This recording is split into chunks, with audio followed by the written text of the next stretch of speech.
years old, and for most of my adult life, I thought stability was something people valued. Turns out some people crave the chaos more than the calm. Alan used to tell me I was his safe place. Back then, I thought it was the sweetest thing anyone had ever said to me. Now, when I look back, I realize that to him, safe meant predictable, and predictable meant boring. We'd been together for almost 4 years. I was a software developer who loved quiet nights, simple food, and the kind of laughter that didn't need an audience. Alan, on the other hand, worked in marketing. His whole world was built around impressions. He didn't just live life, he curated it. Every dinner, every outing, every smile, all had to fit neatly within a feed-worthy square on his social media. At first, I admired that about him. His energy, his drive, the way he could walk into a room and somehow command the light. We were opposites that balanced each other out, or so I thought. Over time, the balance shifted. He started teasing my quiet habits, calling my favorite cardigan retirement chic, or my tiny car a rolling participation trophy. He'd say it with a laugh, but there was something in his eyes, a glint of disdain he didn't bother to hide anymore. I'd smile and brush it off, tell myself that every couple goes through phases, that maybe he was stressed at work, that love was about patience. But love shouldn't make you shrink. It was around that time Alan started mentioning a new coworker, Melissa. She had joined his team as a creative strategist, fresh ideas, big energy, as he described her. He talked about her often always with this strange mix of admiration and amusement. You'd like her, he'd say. She's fearless, always chasing the next big thing.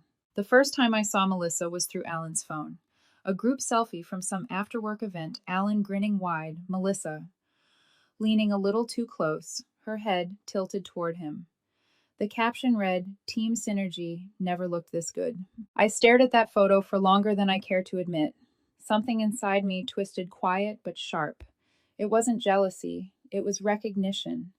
The same way you recognize a storm forming before you ever feel the rain. One evening, while Alan was out networking, I scrolled through his Instagram. There she was again, Melissa tagged. In his stories, champagne glasses, neon lights, city views. He never posted about me, but suddenly his life looked like a commercial for success, one I apparently wasn't cast in. When he got home that night, I tried to ask about it casually. You and Melissa seem to be getting along, I said. He smirked, shrugging as if it were nothing. She's just driven Lydia. You could learn a thing or two from her. She doesn't settle. Settle, I repeated. He looked up from his phone, not even realizing the weight of what he'd just said. Yeah, I mean, you're so comfortable. You never want more. I wanted to ask what's wrong with comfortable, but I didn't. I just smiled faintly and said, maybe I just know what I already have. He didn't answer. He was already back to scrolling the light from his screen, reflecting in eyes that no longer looked at me. That night, while brushing my teeth, I caught my reflection in the mirror, toothpaste foam on my lip. Messy bun, oversized t-shirt. Alan's words echoed in my head like a bad song, comfortable, predictable participation trophy. For the first time, I wondered if he still saw me, or if I had become background noise in the highlight reel of his life. Days passed. He started coming home later, smelling like expensive cologne that wasn't his. I stopped asking questions I didn't want answers to. Silence became our truce. Then, one Sunday morning, he left his laptop open on the kitchen table while showering. I wasn't snooping, not really, but when a message notification flashed across the screen, I couldn't unsee it. Melissa, you made last night unforgettable. Wish I didn't have to share you with the world tomorrow. The coffee mug in my hand felt suddenly too heavy. I didn't cry. I didn't scream. I just stood there, the steam rising between us like a fragile fog of denial. When Alan came out, towel around his neck, humming like nothing had happened, I simply closed the laptop and walked away. He didn't even notice. That evening, I took a long walk alone. The city buzzed with life cars, laughter, streetlights flickering against the drizzle. I stopped at a small cafe and sat by the window, my reflection overlapping with strangers passing by. For the first time in years, I felt completely invisible. Then my phone buzzed. A notification from social media. Alan had posted a new photo, him and Melissa, sitting close on a rooftop bar, champagne glasses in hand. The caption finally found someone who speaks my language. And there it was, the moment everything inside me went quiet. I stared at the screen, my chest hollowing out until so much more fun than your last girl. Alan's reply. Yeah, Lydia was sweet, but she's the kind of girl who gets a participation trophy in life. My fingers went numb. The cafe's chatter faded. I reread it 3 times each word, cutting a little deeper until all that was left was a dull, cold ache. I didn't rush home. I didn't call him. I just sat there watching the rain streak down the glass, realizing something profound, that sometimes love ends not with a fight, but with a sentence. When I finally got up, the city was dark and quiet. My reflection followed me all the way back, and for once I didn't look away. He once called me his safe place, but maybe he never wanted safety. Maybe he wanted an audience. And I was done being background music in someone else's performance. When I woke up the next morning, the world felt different. Not louder, not quieter, just empty. Alan was already gone. He'd left a note on the counter that said breakfast meeting. Don't wait up, as if I still waited. I made coffee and sat at the kitchen table, the same spot where we used to laugh about dumb memes and plan our weekends. Now it felt like I was sharing breakfast with a ghost. The silence was suffocating. Every clock tick was a reminder of something that had already died but hadn't yet been buried. My phone buzzed.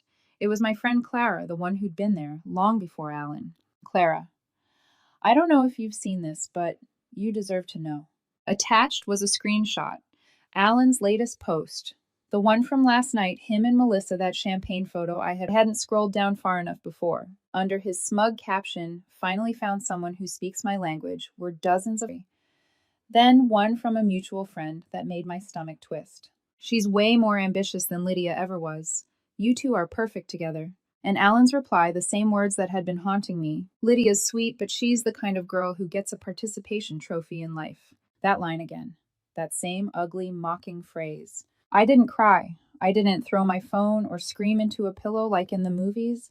I just sat there perfectly still, my coffee turning cold in my hands. It's strange the way heartbreak can feel so quiet, like all the noise in the world gets turned down just so you can hear your own pulse. By the time Alan came home he walked in humming casual, oblivious, smelling faintly of expensive cologne and guilt. Hey, he said, tossing his keys into the bowl by the door. You're quiet tonight. I looked up from my phone, my voice steady. I was just looking at something you posted. His smile faltered. Oh, what thing? I turned the screen toward him, the screenshot glowing between us. This one. He froze, just for a second. Then that familiar smirk returned, the one that always came right before he lied. Oh, come on, Hansar. People exaggerate. Do they? I asked softly. Because it doesn't read like a joke. It reads like contempt. He sighed, feigning exasperation. Lydia, you're being dramatic. It's just social media. You take everything so seriously. It's part of your problem you're too sensitive. I tilted my head. Sensitive, you insulted me in front of everyone we know. It wasn't an insult, he said, brushing past me to pour a drink. It's just you. You're nice. You're comfortable, but you're not ambitious. You don't push boundaries. You're safe. He said safe like it was an insult. So I said quietly, Melissa's ambitious. He looked over his shoulder, his expression unreadable. She is. She knows what she wants. She's not afraid to chase it. She gets me. Gets you, I repeated, my voice a whisper. You mean she likes the spotlight as much as you do? He laughed, a sharp, dismissive sound. God, this is exactly what I mean. You just don't get it, Lydia. You've got no fire, no edge. I need someone who challenges me. Something in me shifted then, something small but permanent. I set my phone down on the counter. You're right, I said calmly. You do need someone else. He blinked, caught off guard. What are you talking about? I'm talking about this. I gestured vaguely around the apartment, the walls we painted together, the couch we chose after arguing over fabric swatches, the life we'd built one quiet evening at a time. You don't want it. You've made that clear. Don't be ridiculous, he said, setting his glass down too hard. You're overreacting. But I was already walking to the bedroom. I opened the closet, grabbed the small suitcase I used for weekend trips, and began folding my clothes. Alan followed me, in his voice rising. What are you doing? Leaving. What number, Lydia? Stop. Don't be impulsive. I didn't look up. You said it yourself, I never take risks. He grabbed my wrist, not roughly, but enough to make me pause. Can you just talk to me? I am, I said, meeting his eyes. Just not the way you expect. For a moment, neither of us spoke. The air between us felt heavy, too full of things unsaid, too late to fix. He looked at the half-packed suitcase, then back at me. So, Alan, I said softly, you already threw it away. I'm just picking up what's left. His jaw clenched. You're making a mistake. You'll regret this. Maybe I said zipping the bag, but at least it'll be my mistake. I walked past him out of the bedroom and into the living room where the faint smell of his cologne still lingered. I paused by the door, looked around one last time, not at the things, but at the memories attached to them, and then with a deep, quiet breath, I left. He didn't follow me, not right away. I could hear his voice behind me somewhere between confusion and denial. Lydia, come on, don't do this. But I didn't turn back. When the elevator doors closed, my reflection stared back at me, tired, yes, but steady. Outside, the night air hit my face cool and clean. I didn't have a destination yet, just the clarity that comes when the noise finally stops. As I walked toward the streetlights, I realized something simple but powerful. Sometimes silence isn't surrender. Sometimes it's the sound of reclaiming your peace. And for the first time in years, I was ready to hear it. The first night alone was the hardest. Not because I missed Alan, but because I didn't know what to do with the silence he left behind. The apartment I found was small, tucked between a bookstore and a laundromat. It smelled faintly of old wood and jasmine from the neighbor's window box. The walls were thin, the rent was cheap, and for the first time in years, the space felt mine. No matching decor curated for social media, no fake smiles for photos I didn't even want to be in. Just me and the sound of rain tapping softly against the window. I slept on a borrowed mattress that first night, surrounded by boxes labeled kitchen clothes and maybe later. I didn't cry. I thought I would, but instead I felt something quieter, relief. The next morning, I opened my laptop. It was an old project I'd abandoned months ago, a budgeting app I once dreamed of developing into something real. Alan used to tease me for it.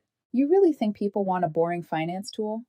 You should focus on something flashier, he'd say, scrolling through his phone. But that morning I opened the code again. Line by line, bug by bug, I started fixing what I'd once left unfinished.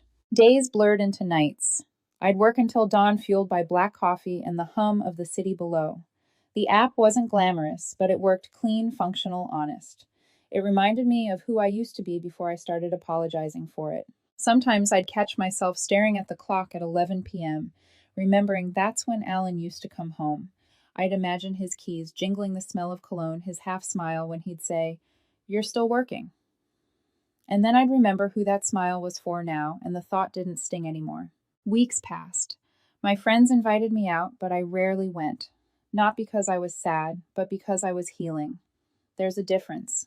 Healing isn't loud. It's not posting inspirational quotes or deleting photos dramatically. It's learning to sit with yourself without needing someone to fill the space. I found little joys in the ordinary, the smell of toast in the morning, the way sunlight stretched across my desk, the soft buzz of my code editor. The life Alan had mocked as boring began to feel quietly beautiful. One afternoon, while checking my emails, I saw a notification from the App Store. Congratulations, your beta version has been approved for testing. I stared at the screen, my heart thudding with something I hadn't felt in a long time: pride. I wanted to tell someone. For a brief second, my fingers hovered over Alan's contact. Then I stopped. He wasn't the person I wanted to share this with anymore.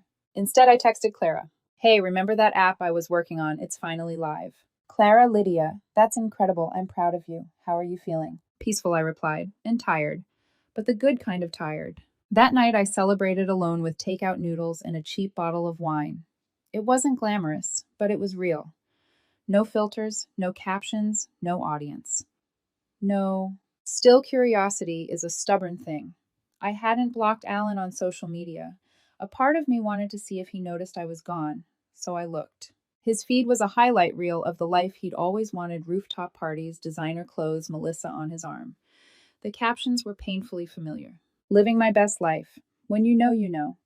Real ones only. I should have felt hurt. Instead, I felt nothing. But as the weeks went by, I started to notice the cracks. Fewer posts, vaguer captions, smiles that looked more forced. Then one day, Melissa posted a photo alone. The caption read, "Some people love the attention more than the person beside them." I stared at it for a long moment.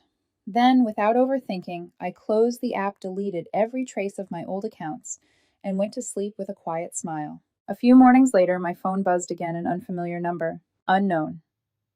Hey, it's Alan. Just checking in. How are you? I didn't answer.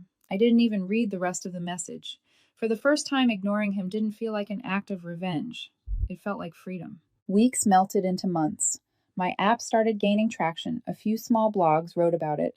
Then a finance influencer featured it in a video. Downloads doubled overnight. I sat by the window of my little apartment, watching the sunset paint the sky gold and pink.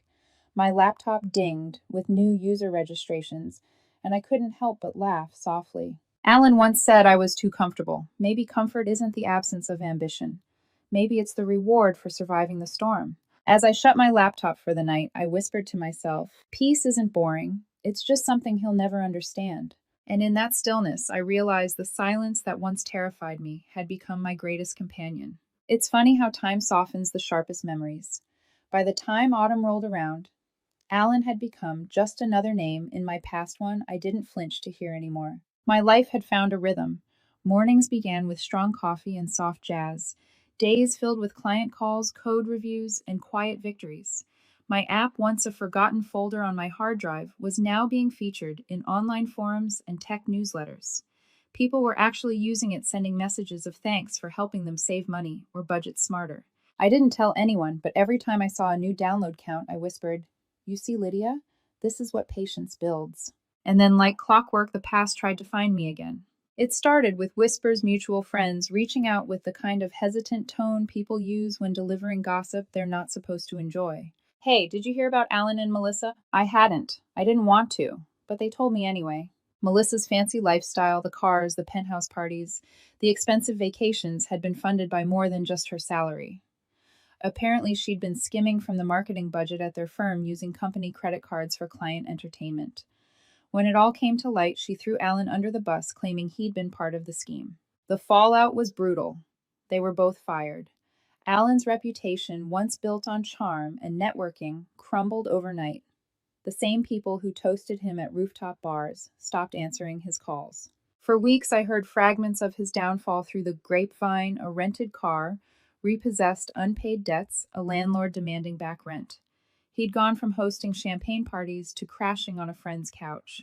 I didn't laugh, I didn't gloat, I just felt this strange, quiet stillness, the kind that comes when karma finally stops circling and lands where it belongs. Sometimes justice doesn't roar, it whispers. One afternoon, as I was working from my favorite cafe, I saw his name pop up again, this time on my phone screen. Alan, hey, I know I don't deserve it, but can we talk? I stared at the message for a long time.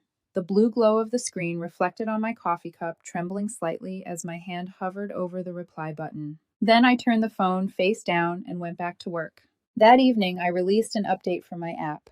Within hours, it was trending in the top new tools section.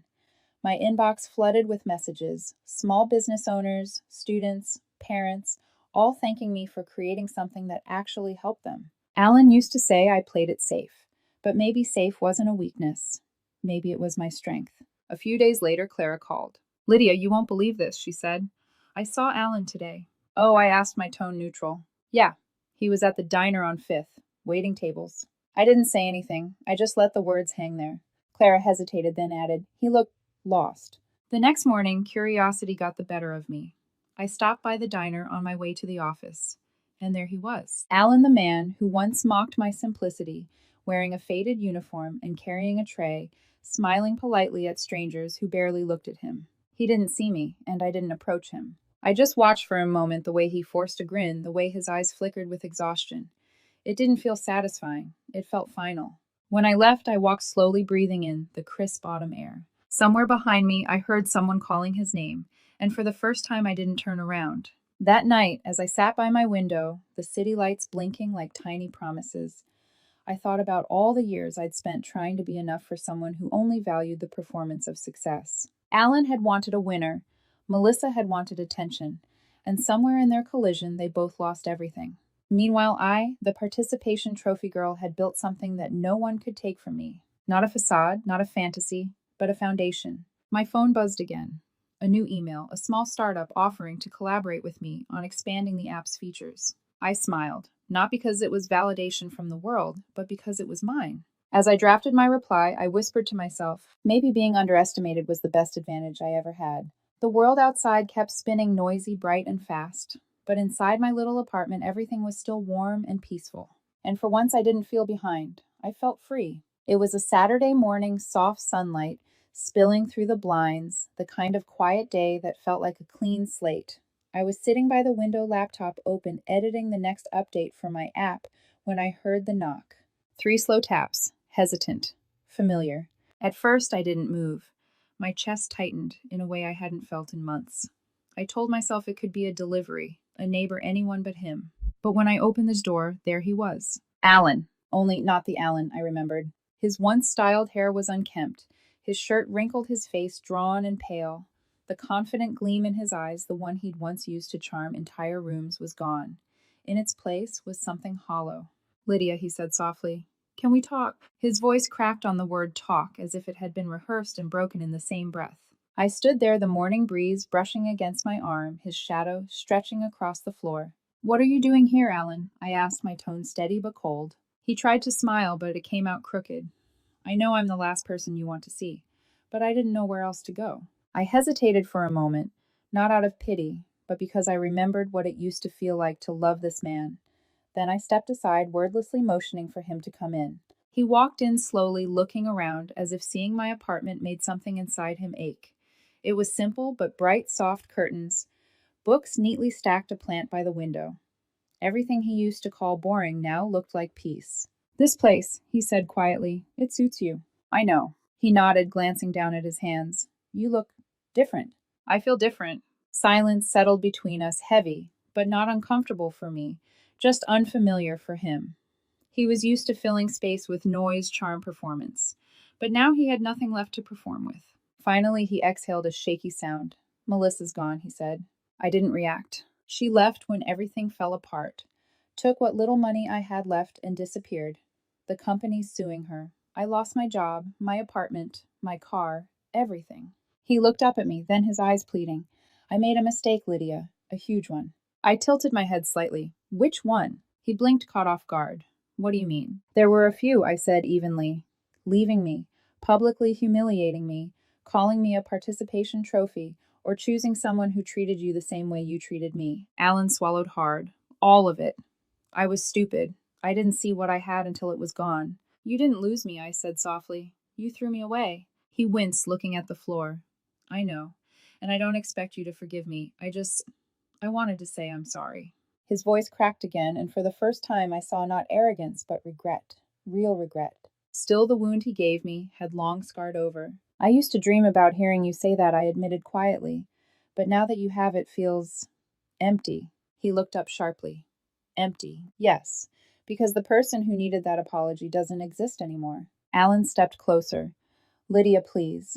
I've changed. I've hit rock bottom. I've realized what matters now. Do you really think regret is change? I asked, my tone steady but sharp. You're not here because you love me. You're here because you're lonely.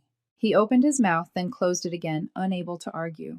I don't need someone who remembers my worth only when the world forgets theirs, I said quietly. He took a deep breath, his eyes glassy. You were my calm in the chaos, Lydia. My safe place. I gave a small, bittersweet smile. And you were the chaos I mistook for love. The words hung between us like glass about to shatter. He looked around my apartment again, the small signs of my new life. My desk filled with sticky notes, the new laptop Alan never saw me buy, the half-finished painting by the wall. Proof that I didn't just survive without him, I grew. His gaze softened. You've done well for yourself. I have. I'm proud of you, he said, his voice trembling. Don't be, I replied. You don't get to take pride in a story you abandoned. Alan nodded slowly, his shoulders slumping. So that's it then.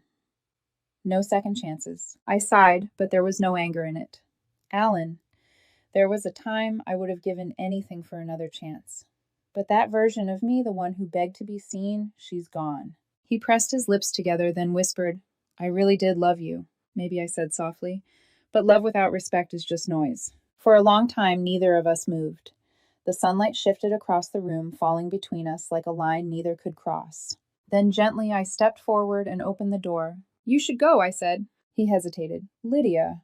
Goodbye, Alan. He lingered in the doorway for a second, long enough for me to see the realization hit him, that the door he'd once slammed shut himself was now closed forever. I didn't slam it. I didn't lock it dramatically. I simply pushed it closed until it clicked softly into place. The sound was small, almost insignificant, but to me it was thunder. I turned back to my desk. My laptop screen glowed with an email notification, a potential investor interested in partnering on my app. I smiled, wiped a small tear that wasn't for him, but for the girl I used to be, and whispered, "You were right about one thing, Alan. I am safe, but that's not weakness, that's peace." Outside, I could still hear his footsteps fading down the hallway. And with every step he took away, the silence grew lighter. A year passed. Funny how time doesn't heal all wounds, it just teaches you to live beautifully around the scars. My life was unrecognizable from the one I left behind. The little budgeting app I'd built out of heartbreak had grown beyond anything I'd imagined. It was now a full platform with real employees, real users, and real investors. I had an office space downtown, modest, sunlit, filled with people who believed in the same quiet kind of success I once got mocked for. Sometimes, when I passed by the glass wall of the meeting room and saw my name, Lydia Jimenez, founder and CEO, printed on the door, I almost didn't recognize her. The girl who once thought stability was boring had built an empire out of it. Peace had become my brand. And yet I didn't post about it. There were no filtered photos, no hashtags, no performance. I learned then that the most meaningful victories happen away from the noise. One Thursday evening, I attended a networking event, not because I needed to, but because Clara insisted. "You've been working too much," she said. "Go out. Breathe. Talk to people who aren't made of pixels and code." I smiled and agreed. The venue was sleek but intimate jazz music, soft lighting, conversations buzzing like background static. I stood near the bar, sipping sparkling water, half listening to someone talk about venture capital, when I felt a presence beside me. "Excuse me," a gentle voice said. "You're Lydia Jimenez, right? The one behind Ledgerly." I turned. He was about my age, maybe a year older. Crisp white shirt, rolled sleeves, a notebook tucked under his arm. His smile wasn't the confident kind Alan used to weaponize, it was the kind that came from quiet admiration. "Yes," I said, surprised. "That's me." He grinned. "I've been using your app for my small business." "It's brilliant. You made accounting feel human." I laughed softly. "That's the nicest thing anyone's ever said about a budgeting tool." He chuckled, then extended a hand. "I'm Daniel. I run a local publishing house." We talked for a while about apps, books, and the kind of satisfaction that comes from creating something honest. No pretense, no performance. Just two people speaking the same language, one built on calm rather than chaos. As he left, he said, "I hope this isn't too forward, but maybe we could grab coffee sometime. No pitch, just conversation." For the first time in years, I felt something unfamiliar. Not the dizzying rush of infatuation, but a quiet curiosity. "Coffee sounds nice," I said. After he left, Clara appeared beside me, smirking. "Well, someone's blushing." I rolled my eyes but couldn't hide my smile. Maybe peace isn't so boring after all. That night, I walked home through the cool city air, my heels tapping softly against the pavement. The skyline shimmered, and for a brief moment I thought about Alan. Not with anger, not even with sadness, just detachment. Wherever he was, I hoped he'd found something that made him reflect. Because I finally understood the truth. He never did. You don't need to win loud to win big. Success isn't about proving someone wrong. It's about proving yourself right. I unlocked my apartment door, the same quiet space where I'd rebuilt everything from the ground up. The same window where I'd once sat watching rain fall on the city, wondering if I'd ever feel whole again. Now that same window framed my reflection, stronger, softer, smiling. I placed my phone on the desk. The screen lit up with a new message. "Daniel, still on for coffee tomorrow." Me wouldn't miss it. I looked around my apartment, the faint hum of the computer, the comforting clutter of a life lived fully, and whispered to myself, he once called me the participation trophy girl. But I wasn't losing. I was learning how to build my own game. Outside, the city lights flickered like applause from a distant audience I no longer needed. And in the quiet, steady rhythm of